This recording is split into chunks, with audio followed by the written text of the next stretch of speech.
I'm going to read Philip Levine today. I've got a lot on my plate and a lot to do, and making jewelry like mad, preparing for the Christmas season, and I don't have much time, but this is my break, so I thought I'd read a poem.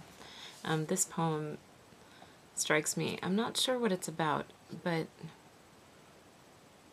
it hits home with me for some reason, so here goes.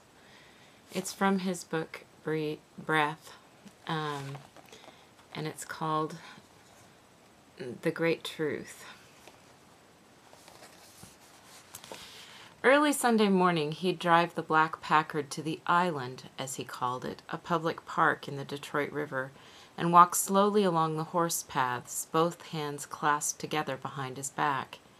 He always wore the good gray suit, white shirt stiffly starched, black polished wing-tips. Why the horse paths, I wondered, that led us away from the river, the broad view of the skyline, the ore boats headed towards the unknown exotic ports? Why into the silent, darkened woods, fringed with nettled scrub and echoing with crow calls? In September he came back from prison, penniless, and took a murderous night job in the forge room at Cadillac. He'd rise before dawn to waken me in the still house. Whatever he was looking for, he never said, and I was too young to ask. 11 then, a growing boy, I believed there were answers.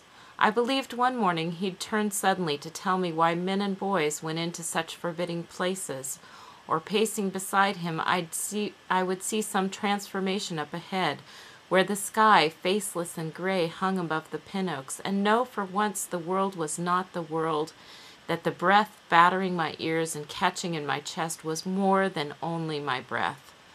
I'd know all this was something else, something unnameable, that included me. That first Sunday no one entered my room in the December dark to touch me on the shoulder. I slept till almost noon. The Packard gone, I thought, and Uncle Nate, as I'd taken to calling him, gone as well. I found him in shirt sleeves, shoveling last night's snow off the front steps and singing hillbilly songs. The house is still there. One of those ghost houses from another era with mock turrets and steep eaves the tourists photograph. It sits on a block of rubble and nothing, waiting for JFK to come back from Dallas and declare a new frontier. The last time I saw Uncle Nate was 17 years ago in a bar on Linwood with a woman anxious to leave. I had to tell him who I was. Phil, from the old house on Ryopel. He put his head down on the bar, closed his eyes, and said, "Oh my God, and nothing more. Yesterday morning my brother drove me out to the island. It was raining, and he waited with coffee and the free press in the echoing rotunda, while I walked the old trails, rutted now by tire tracks, the ground spongy and alive in April. I felt foolish under a huge black umbrella, but no one else was out to see me, so I went on into a stand of new spruce and hemlock gleaming in the rain that drummed softly onto last year's dead needles. Up ahead, what little I could see of sky lightened as though urging me towards something waiting for me for more than half a century.